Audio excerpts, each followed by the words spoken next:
송구영신예배 말씀의 제목을 하나님을 목자로 모시고 살면 어떤 일이 일어날까? 새해 이런 마음을 담아서 말씀을 준비했습니다. 지금부터 10년 전에 한겨레 신문에 나왔던 기사가 되겠습니다. 10년 전 2010년 3월 4일인데 게임 중독에 걸린 부부가 밤새도록 PC방에서 게임을 했습니다. 돌아와 보니 생후 3개월 된 딸이 그만 목숨을 잃은 거예요.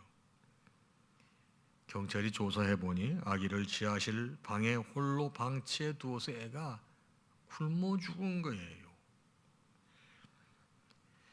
PC방 온라인 게임에서 소녀 캐릭터를 이렇게 키우는 이 게임이었거든요.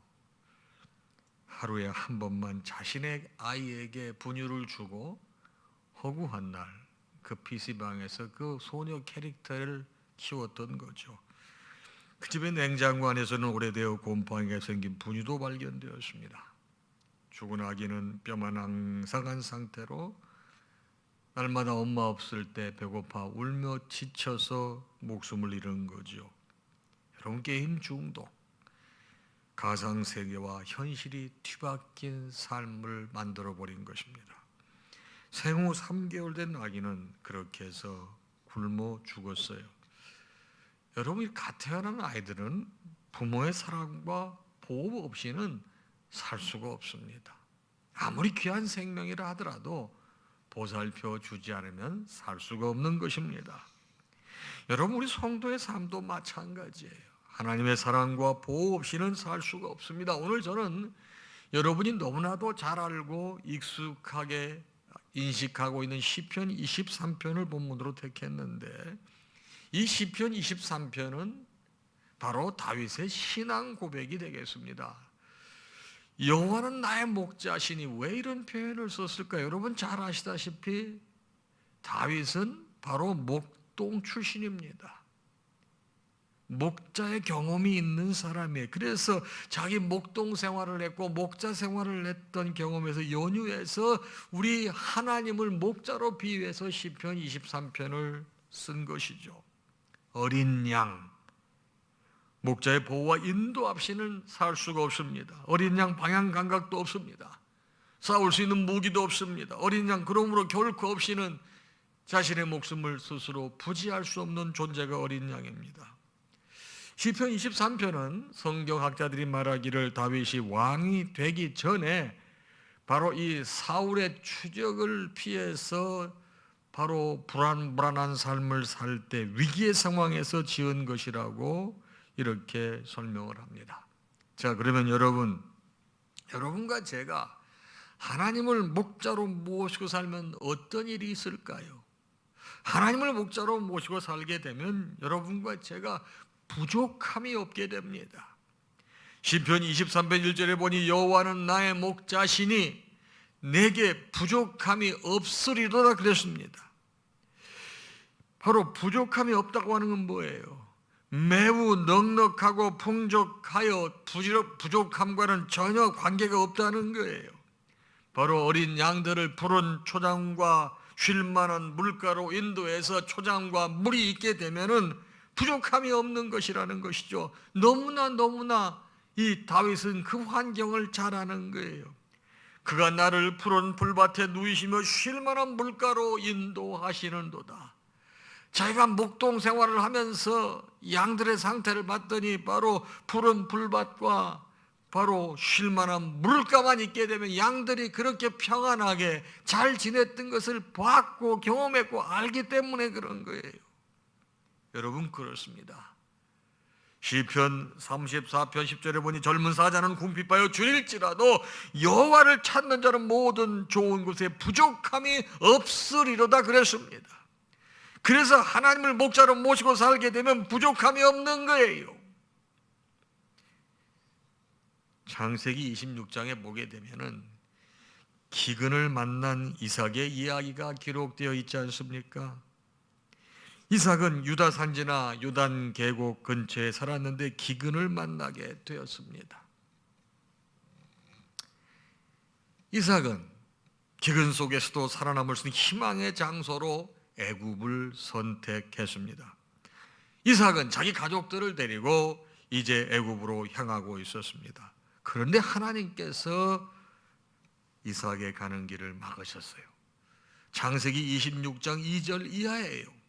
여호와께서 이삭에게 나타나 이르시되 애굽으로 내려가지 말고 내가 내게 지시하는 땅에 거주하라. 이 땅에 거류하면 내가 너와 함께 있어 내게 복을 주고 내 자손을 하늘의 별과 같이 번성하게 하며 그랬습니다. 바로 하나님께서 이삭에게 말씀하신 그 땅이 바로 어디냐면 그랄이라고 하는 땅이 되겠습니다. 그래서 이삭은 애굽으로 내려가다가 중간에 있는 그랄이라고 하는 땅에서 정착했습니다. 거기에서 여러분이 너무나 잘 아시는 르호봇이라고 하는 바로 우물의 이름이 나오는 거예요. 그랄의 목자와 이삭의 목자가 물 때문에 계속 싸워요. 우물을 파게 되면 그들이 와서 회방을 놓습니다. 메꿔버립니다. 다른 곳으로 갑니다. 또 와서 회방을 놓고 메꿔버립니다. 또 다른 곳으로 갑니다. 결국 이삭은 하나님께서 말씀하신 대로 순종하고 자기의 성정을 잘 다스렸더니 창세기 26장 12절 이하에 이삭이 그 땅에서 농사하여 그 해에 100배나 얻었고 여호와께서 복을 주심으로 그 사람이 창대하고 왕성하여 마침내 거부가 되었다라고 그랬습니다. 여러분, 하나님 말씀에 순종한 이삭의 삶이 어땠습니까? 여러분, 부족함이 없게 하셨어요. 그래서 여호와는 나의 목자시니 내게 부족함이 없으리라 그랬습니다. 저는 여러분들 새해 아무리 어렵고 힘들어도 여호와 하나님을 제대로 목자로 모시고 살게 되면은 절대로 부족함이 없게 해 주실 줄로 믿습니다. 여러분, 우리 본죽이라고 하는 프랜차이즈 아시죠? 여러분, 요즘에 본죽 가맹점이 없는 데가 있을까요? 처음엔 죽집으로 시작했다가 지금 비빔밥도 팔고 뭐 고기도 팔고 점점 발전해 가더라고요. 자, 이 본죽은 최복이 대표가 저분이에요. 최복이 대표가 생계를 위해서 작은 가게를 하면서 시작됐습니다. 최 대표는 7전8기 무릎 경영이라는 책을 통해서 본죽이 어떻게 시작되었는지 말해주고 있습니다. IMF로 남편이 사업에 실패했습니다. 빚장에 시달리고 7 식구의 생존을 위해 저분이 생업 전선에 뛰어들었습니다. 호떡 장사를 했습니다. 요리 학원에서 설거지를 했습니다. 재료 손질 등 단순 노동을 했는데 이나마도 할 수 없게 해고 통보를 받게 되었습니다. 이해할 수 없는 고난이 연속이었습니다. 너무나 힘들었습니다. 하나님을 붙들고 기도하며 너무나 안타깝고 불안해서 성경 쓰기를 계속했습니다. 남편이 여보, 당신 죽 잘 쓰는데 죽집이나 한번 해보지, 이런 얘기를 합니다. 남편의 얘기를 듣고 새벽 기도를 하던 중에 본죽이라고 하는 그 이름도 이렇게 받게 돼서 새로운 사업을 시작하게 돼요. 이 죽집 시작한 지 7, 8개월 됐을 때 죽 사러 오는 사람들이 줄을 서게 됐습니다. 현재는 여러분, 국내 최대 규모의 죽 프랜차이즈로 성장을 했고 해외에도 본죽집이 있습니다. 최복이 대표는 스스로 본죽의 경영을 무릎 경영이라고 부릅니다. 무릎의 의미는 하나님께 절대 순종하는 것, 절대 주권 앞에 모든 것을 맡기고 따라가는 것. 그래서 본죽은 하나님의 작품이자 하나님이 주신 선물이라고 저 책에서 고백을 하고 있습니다. 최복이 대표는 바로 고난의 시간 속에서 하나님을 목자로 삼고 살았어요. 그랬더니 하나님께서 부족함이 없게 하셨다고 고백을 했거든요. 저는 2021년 최복이 대표처럼, 다윗처럼 여러분들도 하나님을 목자로 모시고 사셔서 새해 부족함이 없이 모든 것을 넉넉하게 정말 받으실 수 있는 축복의 하나가 되기를 주님의 이름으로 축원합니다. 두 번째로 하나님을 목자로 모시고 살게 되면 어떤 일이 생기는가? 내 영혼이 소생됩니다. 시편 23편 3절에 보니 내 영혼을 소생시키시고 그랬습니다. 소생시키시고라는 뜻은 바로 새롭게 한다는 의미예요. 바로 범죄한 인간이 죄에서 돌이켜 하나님께로 돌아간다는 의미를 나타낼 때 소생시킨다는 표현을 자주 썼습니다. 본문은 다윗이 헤어나기 어려운 곤경에 처하여 있을 때 하나님께서 다윗을 돌이키심으로 극심한 고난 가운데 있는 그의 생명을 다시 소생시키셨다고 하는 것을 말해주고 있습니다. 여러분, 양이라고 하는 것은요, 다윗이 경험한 것입니다. 목자의 인도로 푸른 초장과 쉴만한 물가에 도달하여 쉼을 얻고 그 쉼을 얻으면서 소생함을 얻었다고 했습니다. 다윗은 하나님의 인도와 하나님의 사랑의 공급으로 영과 육이 완전히 회복된 거예요. 하나님께서는 우리의 육의 필요만 채워주시는 분이 아니신 것입니다. 하나님은 우리의 영혼도 소생시키시는데 사실 우리의 영이 죽어 있지 않았습니까? 그런데 하나님께서 우리의 영을 회복시키시고 살려주신 것이죠. 왜요? 에베소서 2장 1절이 그렇게 말하고 있어요. 그는 허물과 죄로 죽었던 너희를 살렸도다. 바로 영적으로 눌려있고 영적으로 왜곡되어 있었고 생명이 없었던 우리를, 바로 허물과 죄로 죽었던 우리를 살리신 분이 하나님이시거든요. 에베소서 2장 5절 이하는 또 이렇게 말씀하고 있습니다. 허물로 죽은 우리를 그리스도와 함께 살리셨고 또 함께 일으키사 그리스도 예수 안에서 함께 하늘에 앉히시니 그랬습니다. 하나님은요, 우리의 육신뿐만 아니라 우리의 영도 살리시는 분. 그래서 하나님을 목자로 모시고 살게 되면은요, 영혼을 소생시켜 주시는 거예요. 새해 주님을 목자로 모시고 사셔서 우리의 영혼육이 소생돼서 하나님의 기쁨이 되시기를 주님의 이름으로 축원합니다. 이런 사무엘상 5장에 보게 되면 이스라엘의 생명과도 같은 법궤를 바로 블레셋에게 빼앗기는 장면이 기록되어 있습니다. 그런데 이 블레셋 사람들은 그 법궤를 빼앗자 오히려 큰 고난이 그들에게 다가와서 바로 그 법궤를 이스라엘 백성들에게 다시 돌려보냈습니다. 이제 새로운 출발이 필요했던 이스라엘은 바로 사무엘이 일어나서 이스라엘 백성들에게 새로운 비전을 제공했습니다. 제시했습니다. 자, 우리 이제 지금까지 잘못 살아왔던 나날들을 회개하고 오직 이스라엘을 회복시켜 주시는 하나님만을 의지하자고 독려하면서 촉구했습니다. 그래서 사무엘은 모든 이스라엘 백성들에게 명령하기를 모두 미스바로 모이게 했습니다. 그리고 미스바에서 우리 모두가 해야 할 일을 거기서 가르쳐 주었는데 이것이 바로 사무엘상 7장 3절이 되겠습니다. 새로운 출발을 해야 될 이스라엘 백성들이 해야 될 것이 무엇이냐? 사무엘이 이스라엘 온 족속에게 말하여 이르되 만일 너희가 전심으로 여호와께 돌아오려거든 이방 신들과 아스타롯을 너희 중에서 제거하고 너희 마음을 여호와께로 향하여 그만을 섬기라. 그리하면 너희를 블레셋 사람의 손에서 건져내시리라. 미스바에 모여있던 모든 백성들에게 이방 신들과 아스타롯 여신상을 없애버리라고 명령을 합니다. 그리고 오직 마음을 여호와께로 향하여 여호와만 의지하고 여호와만 전심으로 섬기라. 그리하면 하나님께서 너희들의 영혼을 소생시켜 주시고 우리 이스라엘을 새롭게 시작할 수 있게 만들어 주실 것이라고 그랬습니다. 여러분, 송구영신의 시간이 어떤 시간이에요? 하나님만을 의지하겠다고 다시 우리의 마음을 가다듬는 시간이에요. 나를 회복시켜 주시고 소생시켜 주시고 믿고 소망을 갖는 시간이 송구영신 시간이에요.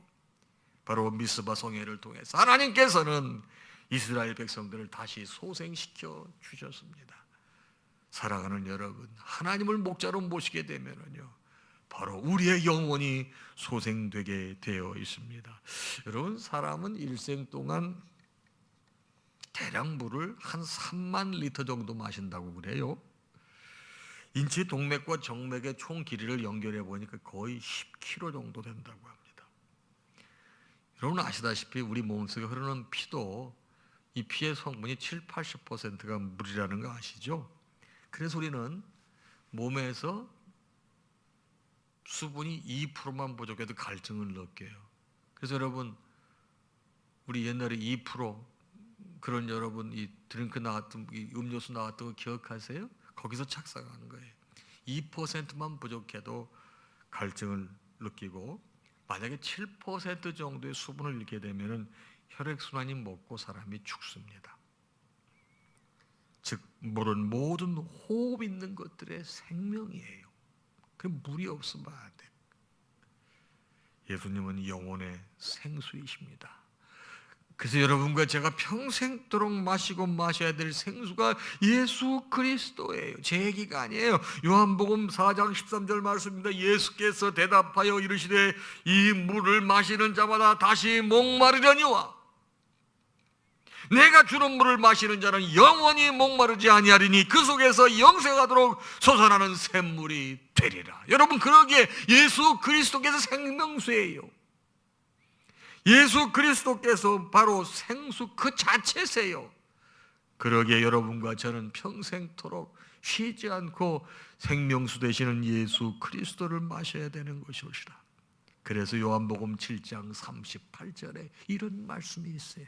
나를 믿는 자는 성경의 이름같이 그 배에서 생수의 강이 흘러나오리라. 여러분 그러기에 하나님 모시고 살면 영혼이 소생되는 거예요. 영혼이 소생되는 거예요. 여러분 영국이 한때 어느 별명을 가졌죠? 해가 지지 않는 나라라는 별명이 있었어요. 그 당시 왕이 누구죠? 빅토리아 여왕이었습니다. 하루는 빅토리아 여왕이 아주 유명한 제지 공장을 방문했는데 세상에 깜짝 놀랐어요. 휴지와 걸레 같이 너저분한 것들이 산처럼 쌓여 있는 것을 여왕이 보고 이것이 무엇이냐고 질문을 합니다. 제지 공장 사장을 오면서 저것은 깨끗하고 질이 좋은 종이가 될 원료들입니다. 여왕 깜짝 놀라면서 저렇게 더러운 것들이 어떻게 깨끗하고 질 좋은 종이가 된단 말인가. 며칠 후 그 제지 공장으로부터 아름답고 깨끗한 편지지 묶음이 바로 왕궁으로 전해졌는데 여왕이 그 깨끗하고 보기 좋은 편지지를 선물로 받은 것입니다. 그리고 편지 묶음 끝에 사장의 편지가 있었습니다. 걸레 같던 종이들이 아름다운 편지지로 변화되어 지금 여왕 폐하의 궁전에 가 있듯이 완악한 죄인들도 하나님의 은혜로 변화되면 주님이 오시는 때 하나님 나라 궁전에 가 있지 않겠습니까? 이 편지를 읽은 빅토리아 여왕은 큰 깨달음을 얻고 하나님에 대한 믿음을 회복했다고 합니다. 그래서 여왕은 이 일을 계기로 다시 신앙생활을 하기 시작해서 믿음이 회복된 거예요. 그리고 여왕이 평생 죽을 때까지 하나님을 목자로 모시고 살았다고 합니다. 사랑하는 성도 여러분, 하나님을 목자로 모시고 살게 되면 부족함이 없게 하세요. 그리고 영혼을 소생시켜 주시는 거예요.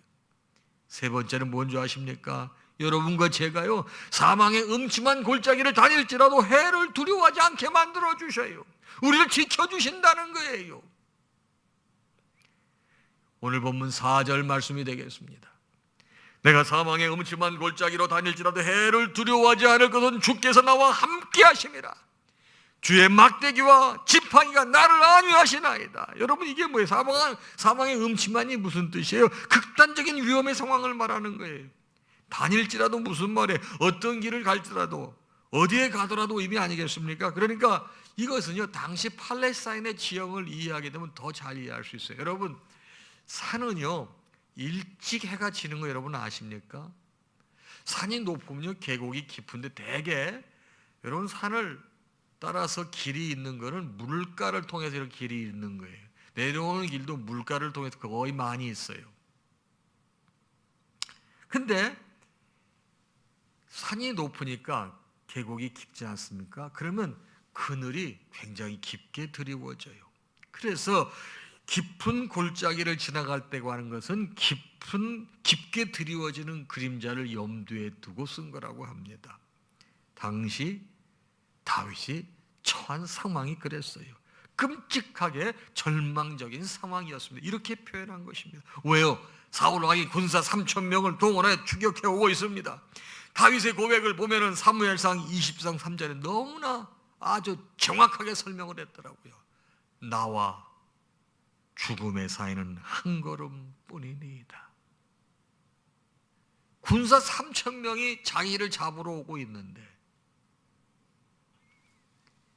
다윗은 이 위급한 상황에서 하나님을 붙들었습니다. 위급한 상황 하나님 붙들어 하나님께서 지켜주시죠. 여러분 창세기 15장 1절에 보십시오. 아브라함아 두려워하지 말라. 나는 내 방패요 너의 지극히 큰 상급이니라고 말씀하셨습니다.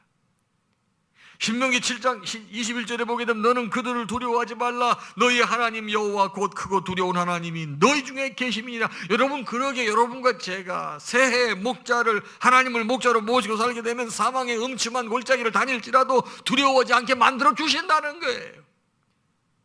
새해 우리 앞에 많은 바로 음침한 골짜기들이 있지 않겠어요?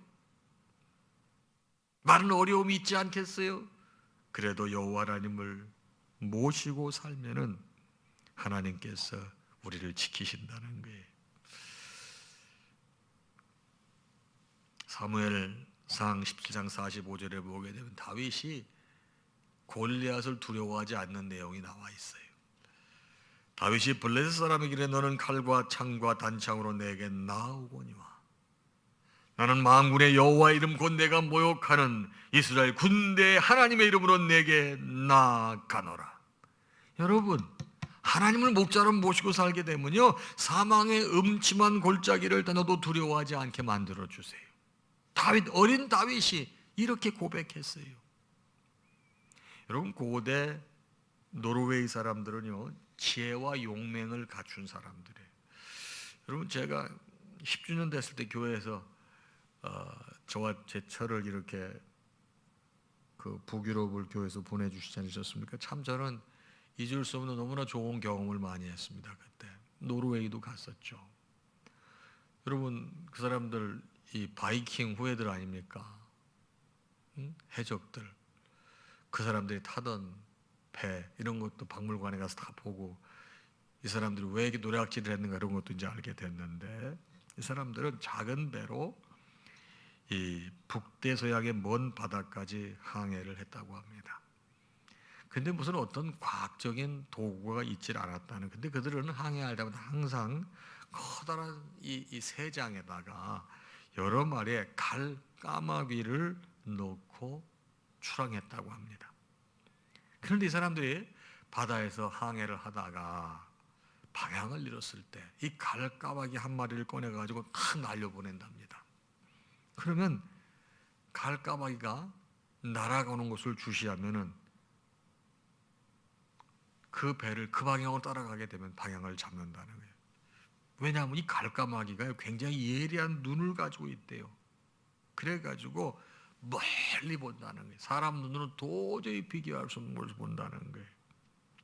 여러분 저는 우리 성도들의 삶의 방향을 안내해 주는 분이 계시는데 바로 우리의 목자가 되시는 하나님이신 것입니다. 때때로 우리가 지금 어디에 있는지 또 어느 쪽으로 가야 할지 몰라 쩔쩔매고 있을 때가 있습니다.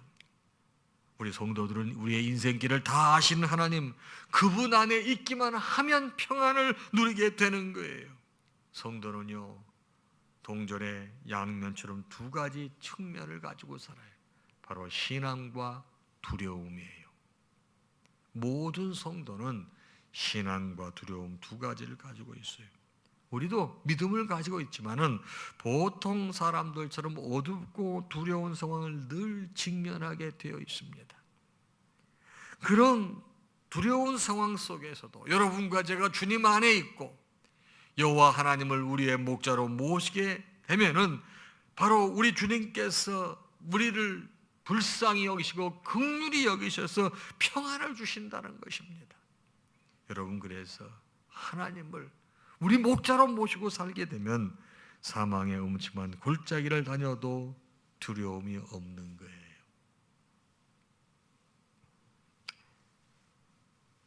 여러분, 경상도 사투리로 무섭데이 들어보셨어요? 무섭데이. 이 조구가 통할지 모르겠네. 살아가는 것에 대한 두려움을 표현하는 말이 무섭데이 그래요. 불확실한 미래에 대한 두려움을 표현하는 풍자적인 유머로 이 시대를 살아가는 사람들이 무섭데이 이렇게 합니다. 그런데 우리 성도들은 창조주 하나님을 목자로 모시면 무섭데이가 즐겁데이로 바뀌게 됩니다.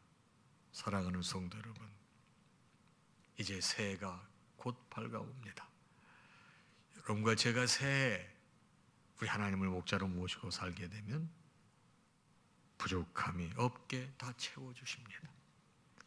목자로 모시고 살게 되면 내 영혼을 소생시켜 주십니다. 그리고 비록 사망의 음침한 골짜기를 다닐지라도 해를 두려워하지 않게 만들어 주십니다. 여러분, 올해도 하나님을 목자로 모시고 잘 살아오셨습니다. 그러나 또 이렇게 하나 묻고 또 새 하루를, 한 해를 시작하잖아요. 다시 마음을 잘 가다듬고 우리 목자 예수 그리스도, 우리 주님을 목자로 삼아서 새해 여러분들에게 큰 축복이 임하기를 주님의 이름으로 축원합니다.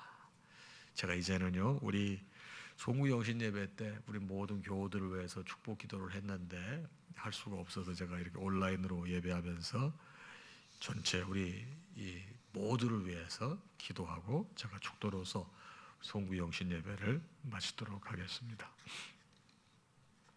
온 세상의 구주이시고 인류의 선한 목자이시며 주님을 의지하는 모든 백성들의 영원한 반석이 되시는 우리 주 하나님, 이 시간 주의 종이 주님의 사랑과 신실하심을 의지하여 간과없는 이 기도를 들어주시옵소서. 78억 인구가 함께 살고 있는 이 지구촌을 위해서 간절히 기도합니다. 코비드-19로 인해 세계 곳곳에 가득한 신음소리를 들어주시옵소서. 모든 계획이 좌절되고 염려 가운데 하루를 마감하며 사랑하는 사람들의 아픔과 죽음을 지켜보는 안타까움으로부터 인류를 구원하여 주시옵소서. 질병과 맞서 싸우고 국민들의 건강을 지키기 위해 최선을 다하는 과학자들과 각국 정부와 의료진들의 수고가 결실을 맺게 하여 주시고, 또 얼마 전부터 시작된 백신 접종이 좋은 결과로 이어지게 하여 주시옵소서. 특별히 의료 환경이 열악한 가난한 나라 사람들에게도 치료의 손길이 잘 미치게 우리 주님께서 은혜를 베풀어 주시옵소서. 아버지, 우리 민족을 또한 기억하여 주시옵소서. 북녘 동포들을 추위와 코로나와 굶주림으로부터 보호해 주시옵소서. 북의 경제가 일반 국민들의 삶이 나아지는 방향으로 발전하게 하여 주시고, 북한이 세계 다른 나라 사람들과 평화를 누리며 정상적으로 교류하는 정상적인 국가가 되게 하여 주시옵소서. 우리 대한민국과 북한 사이에 한때 일어났던 화해의 기운이 새해에 다시 일어나게 하여 주시고, 남과 북에서 권력을 잡은 자들이 자신들의 정략이 아닌 한반도의 미래에 대한 책임감과 사명감으로 민족의 앞길을 잘 열어가도록 지혜를 허락하여 주시옵소서. 아버지, 우리 사회를 긍휼히 여겨 주시옵소서. 코로나로 인해 경제적으로 몹시 불안한 사람들이 많습니다. 재기할 만한 기반이 무너지고 있어서 절망에 빠지는 사람들 또한 적지 않습니다. 이 어려움이 속히 극복되게 하여 도와주시옵소서. 무엇보다 우리 사회가 이 어려움의 시기에 가족 간에 서로 이해하고 참아주며 이웃을 돌보고 배려하는 소중한 공동체성을 회복하게 하여 주시옵소서. 이 땅의 어린 세대와 젊은이들을 이끌어 주시옵소서. 입시와 연봉으로 상징되는 획일적인 가치관의 업으로부터 해방시켜 주시고, 건강한 몸과 인격을 확립하여 자신들의 미래를 기쁜 마음으로 열어가게 도와주시옵소서. 여성의 삶이 안전한 나라가 되게 하시고 노인들이 존경받는 자랑스러운 대한민국이 되게 하여 주시옵소서. 대통령을 비롯한 입법, 사법, 행정부의 모든 공무원들이 대한민국의 주권이 국민에게 있음을 늘 기억하게 하여 주시옵소서. 권력자들이 국민에게 위임받은 힘을 자신들의 안위를 도모하는 사용하지 않게 하시고 힘없는 자들을 섬기고 모든 국민을 존엄하게 대우하는 일이 빈번하게 일어나는 자랑스러운 대한민국이 되게 하여 주시옵소서. 아버지 앞에 간절히 기도하고 이 땅의 교회들을 불쌍히 긍휼히 여겨 주시옵소서. 생명의 복음으로 세상을 살리는 일을 감당하지 못하고 오히려 세상과 경쟁하는 이익 집단처럼 되어버린 저희들의 어리석음을 용서하여 주시옵소서. 주님께서 당초 부족하고 죄 많은 저희를 주의 백성 삼아 주셨사오나 오 주여, 우리가 그 귀한 은혜를 깨닫지 못했습니다. 우리가 다시 한번 주님께 나아가게 하여 주시옵소서. 이 땅의 교회들을 주의 영으로 충만케 하사 예수 그리스도의 십자가를 자랑하는 교회들만이 되게 하여 주시고 소외되고 연약한 자들과 함께하며 죽음을 이기는 부활의 능력을 사모하는 교회들이 되게 도와 주시옵소서. 모든 목회자들이 목자장 되신 예수님을 본받아 성도들을 진실하게 사랑하고 섬기는 일을 책임있게 감당하게 하여 주시옵소서. 이 일에 우리 나사렛 교단과 나사렛 대학교가 귀히 사용되게 복의 복을 더하여 주시옵소서. 아버지, 이 지역의 장자교회인 우리 상암동교회를 기억하여 주시옵소서. 하나님께서 뜻하신 바가 있으셔서 연약한 저희를 이곳에 심으시고 이렇게 성장하게 하신 줄로 믿습니다. 상암동교에 속한 모든 성도들이 복음의 일꾼이 되어 세상에 부귀 영화가 줄 수 없는 참된 삶을 이웃에게 잘 드러내게 하여 주시옵소서. 교회의 직분자들이 사명을 잘 감당하여 우리 교회 안에 사랑과 위로와 진실한 권면이 충만히 나타나게 하여 주시옵소서. 모든 직분자들 또 선교회장들과 순장들과 교회 학교 교사들을 기억하셔서 그들이 주님이 주신 능력으로 주의 백성들을 잘 섬기게 하여 주시옵소서. 아버지, 2021년은 우리 교회가 가가호의 비전을 품고 주님을 섬기고자 합니다. 코로나로 인해 대규모의 모임이 힘들어진 상황이지만 집집마다 찾아다니며 말씀과 신령한 교제를 나눈 초대교회 영성이 회복되게 하여 주시옵소서. 각 가정 안에서 가정 예배가 잘 드려져 주님을 높이는 가운데 부모와 자녀들이 서로 축복하고 격려하는 천국의 기쁨을 경험하게 하여 주시옵소서. 더 많은 성도들이 1:1 제자훈련에 참여하여 새로운 삶을 개척하여 말씀의 능력을 맛보게 도와 주시옵소서. 또한 모든 예배 가운데 함께 하시어 대면으로 드리든 온라인으로 드리든 신령과 영으로 하나님께 나아가며 하나님으로부터 세임을 얻는 신령한 은혜가 온 교회에 넘치게 하여 주시옵소서. 주님, 우리 성도들 가운데 아프고 연약한 자들이 주님의 돌보심과 위로를 얻게 하여 주시옵시고 연로하신 어른들은 천국의 소망을 더욱 생생히 뿜는 새해 2021년이 되게 하여 주시옵소서. 우리 아버지 되신 하나님, 우리가 이렇게 주님께 많은 것을 간구할 수 있는 것은 우리를 향한 주님의 선하심과 인자하심이 크고 영원하심을 믿기 때문입니다. 모든 육체는 풀과 같고 그 모든 영광은 불의 꽃과 같으니 풀은 마르고 꽃은 떨어지되 오직 주의 말씀은 세세토록 있도다신 주님의 약속을 우리가 믿고 의지합니다. 이 믿음 위에 2021년 한 해를 그리고 우리의 평생을 아버지 멋지게 건설하게 하여 주시옵소서. 우리 주님 예수 그리스도의 크신 은혜와 하나님 아버지의 무한하신 사랑하심과 성령님의 감동 감화 교통 역사 충만하심이 송구 영신 예배를 드리며 하나님께 영광을 돌리고 목자를 하나님을 나의 목자로 삼기로 결단하고 새해를 맞이하는 사랑하는 모든 성도들과 그 가정 위에 이제로부터 영원토록 함께 있을지어다. 아멘.